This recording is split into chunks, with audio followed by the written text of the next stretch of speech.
All right. So we've been able to play Midnight for about a month and a half now, if you include the alpha and the beta together. And the beta released a couple weeks ago with Mythic Plus, and we've seen a couple rounds of raid testing. So I kind of wanted to take some time to talk about everything that we've seen thus far in the beta for Midnight and just generally give my thoughts on what's been going on. Now, I did take some notes to just try to keep my thoughts concise. Unfortunately, my notes ended up running a little bit long, so this is going to be more of a rambling video, and I'm going to try to use these notes to steer myself in a little bit of a direction. Now, what I will say is we're going to start at the very beginning of what was happening with the alpha and kind of catch you guys back up to modern times, because if you haven't been paying attention, there's maybe a lot of context that might be missing, so I'm going to try to do my best to try to explain everything that's been happening so far with Midnight on the beta and on the alpha. Okay, so alpha launches, and there's a lot of class changes, like a lot of class changes.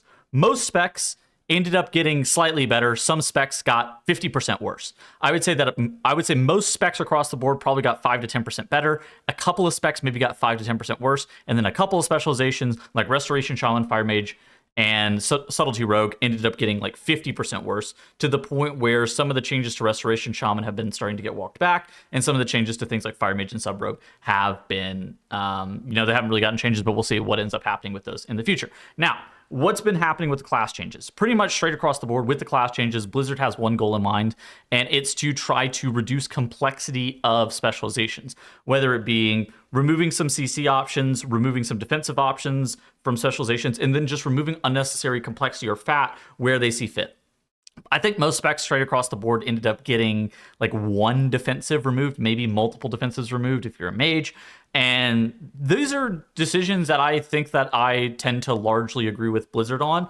And it's nice to see that most specializations end up feeling better whenever this happened. I think that WordUp ended up creating a pretty good video where he was talking about how a lot of specializations actually have a lot of necessary pruning that was needed and was desired, at least for their specialization. And then some specializations ended up getting the shaft, such as the Restoration Shaman, who lost basically all of their depth.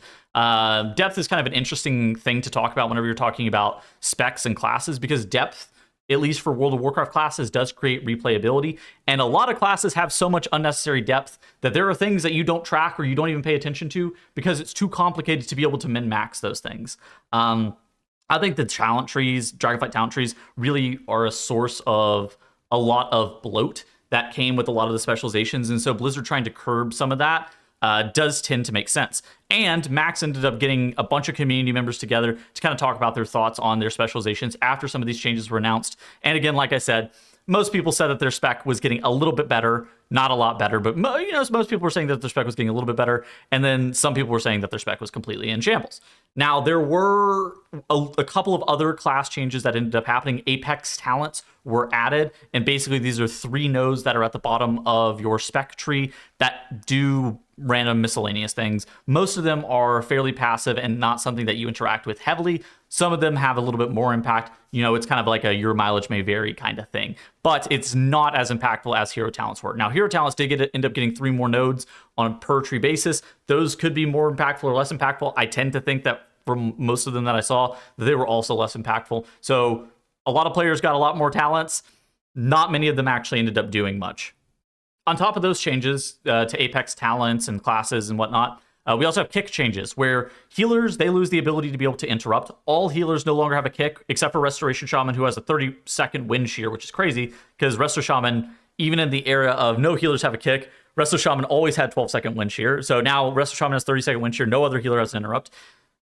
Kick lockout from all other interrupts was increased straight across the board, I believe by 2 seconds even. And now Blizzard added, I want to call it anti-sync, but it's definitely not anti-sync. I would describe it as desync. So bolter mobs in Mythic Plus now should have desync on players who they select, where if you have 2 bolter mobs in a singular pack, never again should they target the exact same person. And that's to try to smooth out the amount of damage that you would be taking from bolter mobs in, say, a dungeon like Priority Sacred Flame, where you no longer can get picked by 2 smites at the exact same time and get 100 to 0. Now, at the same time, whenever you see this change, you think about healers losing interrupts. What is that going to look like in terms of encounter design? And that's something that we'll have to talk about in a little bit. But that was one of the major concerns, is what is encounter design, particularly slated towards Mythic Plus, going to look like while healers no longer have the ability to be able to interrupt. Most healers, though, At this time, we're fairly happy. They hate kicking. As it turns out, kick rotations kind of suck. Everybody is like, I'm fingers crossed. I'm hoping there's fewer interrupts. Please let there be less kicks. No more Priory of the Sacred Flame bolters, please God. And so we'll see what ends up happening. Next, chronologically, we get UI changes, and these kind of come out of nowhere.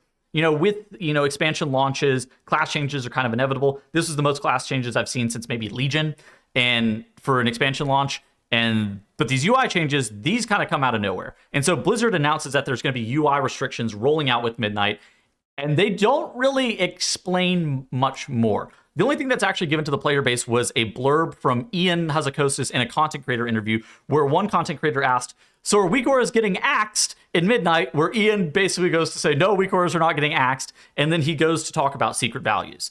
So previously, not to get into the minutia of it too much, but previously API calls were open access, and Blizzard only restricted very specific API calls that did stupid things. Like think about radar weak auras, those kinds of things. Those were restricted. Now, this is done in reverse, where all API calls are locked down, and the only thing that you as the individual can get are values that are given to you by Blizzard. Then at a UI Discord, okay, so Ian says this in an interview, then there's a UI Discord that's created, and add-on developers are given a handbook, and they see the restrictions that Blizzard is stating are going to be happening with the expansion coming out. Most of the devs are not okay with this, and they announce that their projects are closing shop. Some of these notable projects include Weak Auras, LVUI, Hikili. There are tons more that are, developers that are no longer going to be maintaining Weak Auras that have been around for 10 plus years. So a very sad day for the community in regards to losing a bunch of these add-ons. So what was actually contained in that handbook? So basically, add-ons are not supposed to be giving players a competitive advantage at all in any singular way. And the way that Blizzard is doing this by completely locking down the UI. Basically, things that are present in the base UI are the only things that you as a player are allowed to be able to have access to informationally. Now, Blizzard is adding additional things. They're adding pandemic timers. They're adding an in-game damage meter. They're changing threat on nameplates. They changed how nameplates look. They're changing the access to information from nameplates. They're giving you, different party frames. They're giving you different buff and debuff tracking. They're giving you new stuff with the expansion launched. But the only thing that add-ons are available to do now is change things that are available via the base Blizzard UI. And so at its core, you are not supposed to be getting a competitive advantage in any singular way from an add-on. This is largely done by not allowing add-ons to perform computational functions in combat. So if there's something that's supposed to be able to be done in combat, it's supposed to be via Blizzard. And this includes, at the very beginning of the beta, whenever you saw health values for mobs, you would see the entire string, right? You would see all numbers of the value.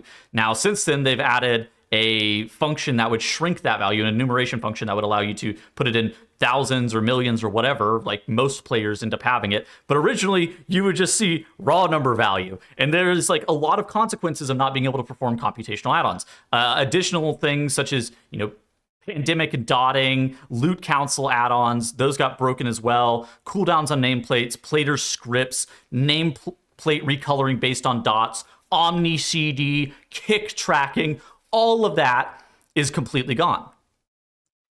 So nameplates happen to be one of the most important things for players to download an add-on for basically ever. Most players I know have some form of a nameplate add-on because the base nameplates from WoW are terrible.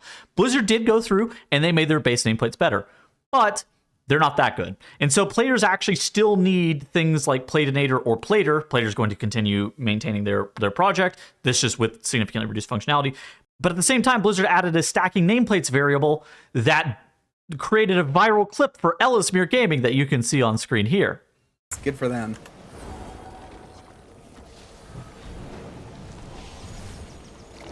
Yeah, I'm pretty optimistic too. This is looking nice.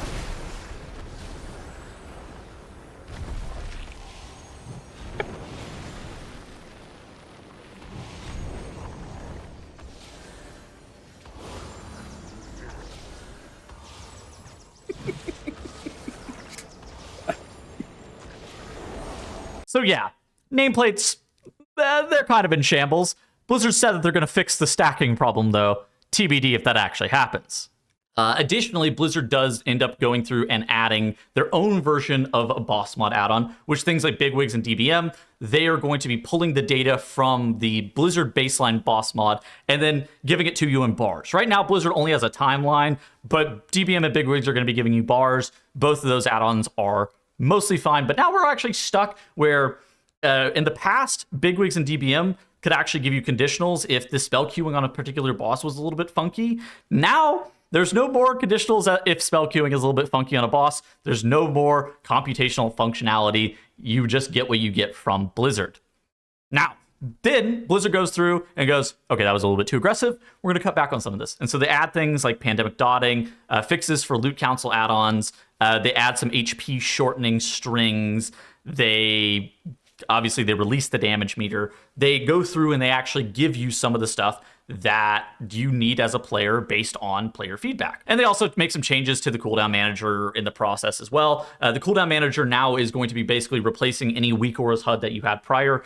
Weak auras HUDs are, for all intents and purposes, completely dead. Now everything that you need to do needs to be done via the cooldown manager. Some players are not happy that they need to change your UI. They felt comfortable with what they once had, and they can no longer have it. This causes a lot of strife. It makes a lot of sense. If you're a more hardcore player, you're like, why do I need to change these add-ons? Why doesn't the rest of the community just, get with the times? Why don't these boomers just download add-ons to give themselves a competitive advantage like I have? Blizzard has basically come out and stated that it is limited their design. It's actually restricted their design for bosses and Mythic Plus encounters over time. And they believe that this is the only path forward in regards to creation of the game.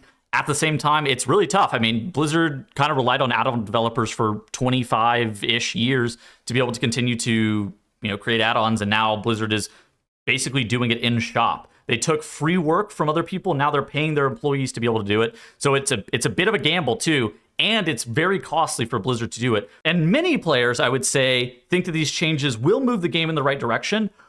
But at the same time, they don't really trust Blizzard to land on the right spot. This is maybe along the lines of the "we think you do, but you don't," which has been a very popular phrase for things such as, vanilla will never be popular and covenants are a great idea.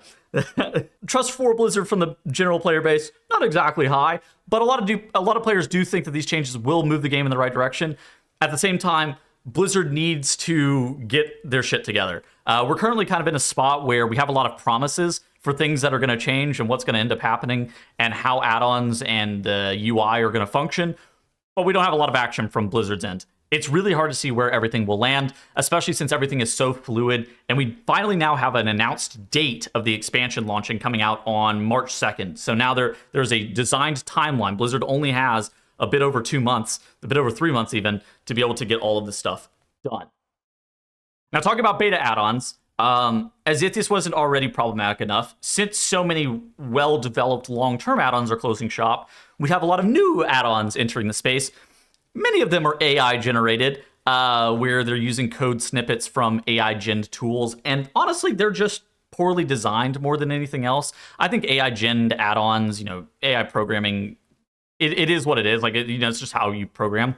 The issue with AI-gen add-ons is that the add-on developers are going to have a hard time actually giving you any updates to the add-ons, especially if functionality breaks or things change. On top of that as well, they're not going to be as well designed as some of the other add-ons that we've had in the past. And right now we have this kind of situation on the beta where a lot of add-ons are just not functioning super properly. They're throwing a lot of Lua errors. We are getting some, long-term developers creating really good products and really good tools. I've seen things like Unhalted Unit Frames, Neph UI, Platinator, Arc UI. I've seen a lot that are really good, but at the same time, I've seen a lot that are very poorly designed add-ons, and it's hard to really say what's going on. At the same time, most people that I see have been able to create a UI that honestly looks fairly similar to what their UI is on live. Obviously, it lacks a lot of computational functionality. You're not able to see defensives if you're a healer. You're not able to see if players are getting casted on. You're not able to perform computational stuff. Nameplates, Plater is still going to be available, but the functionality of Plater is going to be heavily stripped down. Anything with scripts or mods for Plater are probably going to be off the table.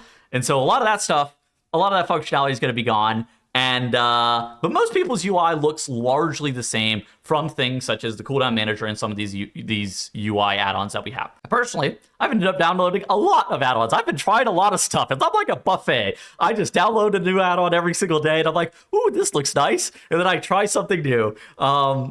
It's kind of unfortunate because we previously had all-in-one add-ons. Personally, if you don't really care about testing Mythic Plus on the beta, I wouldn't even worry about logging into beta and trying to set up a UI. The popular add-ons are going to develop over time. This shit is in a weird space right now. Everything's throwing Lua errors too because everybody's kind of in over their heads a little bit. Okay, so that was the add-on discussion. Now, moving forward after that add-on discussion, we had a couple of weeks of alpha where things were kind of moving. Not many people were actually able to play. There was no content really available in the alpha. There was like normal dungeons, and there was raid testing of like one singular boss. Beta comes out, and all the players who have pre-ordered the Epic Edition are able to now log into the beta. You know, there's more players that are also available to log into the beta if you're like invited in. And Mythic Plus and raid testing starts. So Mythic Plus testing comes out, and it came out probably a week and a half ago, maybe 2 weeks ago at this point. And we have the dungeons Skyreach, Pit of Sauron, Seat of the Triumvirate, and Alg Academy. First reactions, we have far fewer bolters just as a mob type in all of these dungeons, except for Pit of Sauron. Blizzard comes through 2 days later, deletes a lot of bolters out of Pit of Sauron, and now all of the dungeons just straight across the board have about 50% as many caster mobs as we had in the War Within. A very enticing proposition, the fact that we have far fewer bolters. There's a lot less stops that are also required, which that's what we were hoping for, right? Squishy ended up creating a post breaking down the numbers. I'm going to show this probably on screen right now, but basically there's half as many casters that are in these dungeons. Packs no longer contain 2 and 3 caster mobs most of the time. A lot of the times, if you're running into a bunch of caster mobs, this is because people don't know what they're pulling, which happens, right? We're on a beta, right? There are landmine mobs, there are landmine packs that you shouldn't pull. Learning those things over time is just natural. Telegraphing of mob abilities feels more or less the same. I would say Skyreach is maybe not very good in terms of the telegraphing of some of its mechanics. The rest of the dungeons feel totally fine. Honestly, Pit of Sauron, as a redesign on a dungeon, feels pretty good. The routes in that place are a bit sketchy. Some people like to pull some really bad stuff in that dungeon. Seat of the Triumvirate has decent reworks on some of their mobs. And Alg Academy, they actually removed most of the casters out of Alg Academy. There's now only 2 mobs that are caster types. They removed the blueberry mobs that ended up casting, and instead there's now only books, and there are invokers at the end of the dungeon that cast bolts on the players. You know, there's a lot fewer casters that are in Alg Academy. Those are some of the most interesting things, and I think that with Mythic Plus testing, we also get the damage meter that got released. Oh my god, I forgot to talk about this. So Details is gone, and Blizzard is now giving us their own damage meter. God, this has been a shit show. Damage meter is not functional. Blizzard makes a post that says that it'll be functional within a few weeks. And so let's talk about the critiques of the damage meter currently. Zorthus made a great video talking about the damage meter. I recommend going and watching that. But some critiques of this damage meter is that it shows the class's set of specialization, which there's nothing inherently wrong with this. It's just not how recounts, SCADA, or details have worked basically for forever. The damage meter doesn't give you a percent breakdown on abilities. It orders the abilities incorrectly. It will put pets at the very bottom of the damage breakdown. It will lie to you and show you things like Burning Rush and Stagger are part of your damage dealt. It resets immediately on leaving an instance. So if you slash abandon out of a dungeon, you better look at your damage meter rather quickly because it's getting immediately reset. And it doesn't have a death log. Oh, also, it doesn't have enemy damage taken. So the damage meter is lacking functionality, to say the least, in a way that Blizzard had to come through and release a post saying that they were adding most of that functionality in the future. Again, kind of a similar thing where we have a lot of promises, but not a ton of action. And so it's barely functional. Blizzard makes a post saying that they're going to fix it. How much will they actually fix? Not really sure. And so back to dungeons. Dungeons actually end up feeling a lot better to play. Pacing feels a lot slower, which in my opinion is a good thing for Mythic Plus. We kind of entered a state in the War Within and halfway through Dragonflight as well, where dungeons, man, holy shit. Every mob is a caster mob. The filler mobs that are added to every single pack are caster mobs. Every single mob has 2 to 3 abilities. For some reason, Ecodome Aldani has these pack speakers that look like League of Legends mobs, and they have 5 abilities on them. They have an ad that they summon. They shield themselves. They have a cast that happens. They have a AoE that happens. The mob doesn't take damage sometimes, and you're just like, how does this pack speaker mob, like, if you look at where we came from in BFA and Legion, and you look at this pack speaker that's an Ecodome Aldani, you're like, how the hell did we get here? And so they slow down the pace. Caster mobs are, fewer and further between. Now a bunch of mobs are only 1 kick rotation. They're 25-second kicks, which even includes things like Mage and Hunter and Warlock to be able to get them on rotation. Very few mobs. I don't know really any mobs that have like a kick rotation. Pit of Sauron is a little bit overtuned. I'm gonna say this right here. Pit of Sauron has pretty intense heal checks, and there are the Ick and Crick encounter is exceptionally challenging. There's also too many dispels in that dungeon. At the same time, the rest of the dungeon and the rest of the dungeons feel a lot slower and less Dragonflighty and War Within-y. And in a way that feels good. And so I actually am very excited about how the dungeons are going to feel to play once we end up getting them on live. So those are the dungeons. Raid testing comes out, and it's more of the same stuff that we kind of always get from raid testing. We get some good bosses, we get some bad bosses. There's good news is that there's no bosses that you would need a weak aura to solve the fight, and the fight just felt undoable without having a weak aura. We'll see if that ends up holding true with mythic testing later this week. But, it's maybe a little bit too early to say without seeing the mythic testing. But I think that we're kind of in a state where weak auras don't feel required for either Mythic Plus, nor do they feel required for Raid. Blizzard did end up making a little bit of a blunder. They accidentally showed the final boss of the patch. And kind of a weird feat. So we actually haven't had last bosses of raids that have been testable since Sylvanas. So from Jailer onwards, in bosses of raids have not been testable. And they accidentally left the door open to the last boss of the March of Kael Danas. Unfortunate, but we got to see players got to see a couple mechanics. I'm going to throw some footage of that on the screen as well. A little bit of an unfortunate blunder. At the same time, the mechanics on that fight are fairly cool. And again, some of the mechanics that we saw, there's like a memory game that would not require a weak aura. So Blizzard designing raid bosses that don't require weak auras is nice. So no more Fractalist situations. So that's a recap and kind of where we currently stand. All right, here are my thoughts. Starting from the top, I've seen a lot of people complaining about add-ons. Personally, I think there is something that is a little bit more concerning about the expansion. What I'm going to say is, aside from housing, which that's not, if you followed my YouTube channel for an extended period of time, you probably know that that's not my enjoyment, right? I'm not into transmog farming. I'm not into collecting. Housing, not really a huge deal for me. I have a lot of people that are in my circle that love housing. But aside from housing, there's really nothing new. In a way that kind of War Within ran into the same problem, where I'm worried that they're going to become too formulaic still, where basically, if you played Dragonflight, you played the War Within, and if you played the War Within, you may have already played Midnight. And that's something that I'm a little bit worried about, is that there's nothing that's structurally changing about the expansion. With Dragonflight, a lot was changing, right? We're coming off the back of Shadowlands. There's no more legendaries. There's no more Maw. There's no more really grindable world content. All the classes are changing. We're getting new talents. The formula for what it is to be an expansion is changing. We're getting rotating dungeons. In the War Within, the best changes were like affixes got removed, which is a great change. I'm doubling down. I think that affix is getting removed. Great change. Resilient keys, not my cup of tea. Lots of people like resilient keys. But if you played, and then the hero talents, but if you played Dragonflight, you already kind of played the War Within. The formula for the War Within was created in Dragonflight.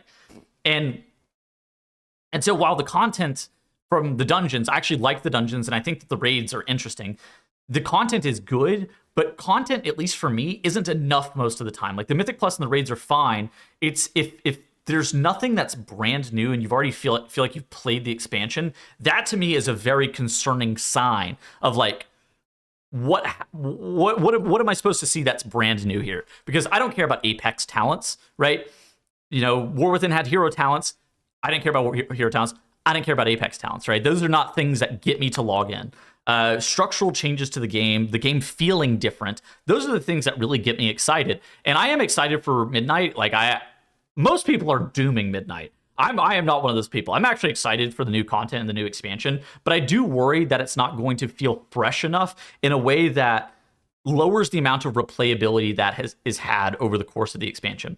I think that there's a reason that the final season of The War Within has, the numbers have just plummeted really rapidly. And it's because you feel like you've already played the expansion out, right? You already feel like you've played, if you played patches 1 and 2, you've played the third patch. So, everything is the exact same. You don't really need to see this one out. And in my mind, that is a worrying concern. Now, for a lot of people, they are concerned about the add-on situation. My general thoughts on the add-on situation is I think that Blizzard is probably going to land in an okay spot with the add-ons. I know that the trust for Blizzard in add-ons is at an all-time low. In some people, the add-on situation just might be worse for them. I think just generally speaking across the board, the add-on stuff is going to land in an okay spot where most players feel pretty comfortable with where Blizzard ended up landing. I don't think that they're walking this back, though. And, ultimately, it's on kind of Blizzard to figure their shit out. Personally, I hold Blizzard in a pretty high standard, and I think that we as a community should hold Blizzard in a very high standard to deliver on good products. And if they don't deliver on good products, I think that that's just like the worst case scenario, right? Like people quit the fucking game in Shadowlands because the product that they were being given was terrible. And like we as a community should hold Blizzard to a high standard. I saw a bunch of comments on a couple bench episodes ago where it's like, no, I don't hold Blizzard to a high standard. I hold them to the bare minimum. They still don't meet that. And it's like, okay, first off, that's not true. Secondly, like you should not hold Blizzard to a low standard. There's a reason that we all play World of Warcraft. It's because it's an exceptionally fun game. I fucking love WoW. There's a reason I'm addicted to this stupid game. We're all addicted to this stupid game. You're watching a 30-minute World of Warcraft video about the next expansion. We're all addicted. And so we should hold Blizzard to a high standard. And Blizzard should be able to churn out good content that is replayable and fun. And I'm a little bit worried about that right now. I'm worried about the replayability. I'm worried about the fun. And I'm worried about it just not feeling super new. It's kind of like if the season 2 of a TV show was basically the exact same premise as the season 1, except slightly different, you're like, okay, I've already seen this. You're like, I don't really need to see this again. And that's what I'm really worried about Midnight being in terms of content. Now, I might be wrong, right? And Blizzard might come up with some like brand new innovating ideas. I think that things that actually made the game feel different and unique to play in Dragonflight Season 1 that I didn't really expect were, the changes to profession gearing, the changes to very rare items, the rotating dungeon pool. So it was like a lot of subtle changes that they ended up making that ended up being like super huge positives long term. But now, since we've had them for 6 consecutive seasons, and, I think that whenever the crest upgrade system for gear came out, that was also a huge deal because that added just another layer of depth. But now everything's kind of been optimized, right? Like you already know what you're supposed to be doing. The formula is there. I craft a 2-handed weapon. I wait for 2 weeks for my sparks. I craft a 2-handed weapon. You get your tier, you catalyze it. You already know what to do, right? You already know how to play out the patch. And that to me is a little bit concerning. At the same time, I'm excited for the expansion. I really am excited to see what they end up doing with the next 4 dungeons that we get from Mythic Plus. I've been streaming beta content a little bit. If you enjoy that kind of stuff, come check out my stream. I'm trying to release 2 medium to long form, just narrative style videos twice a month. So if you enjoy that kind of content, go check that out. I released one the other day talking about the history of legendaries in World of Warcraft. I'm gonna be releasing one in a couple weeks talking about artifact power and Azerite power. I'm going to also, at some point, create a video talking about the history of the race world first and the most overpowered specs in Mythic Plus history. So if you enjoyed that kind of stuff, make sure you like, make sure you subscribe, and I will see you guys in the next video. Goodbye.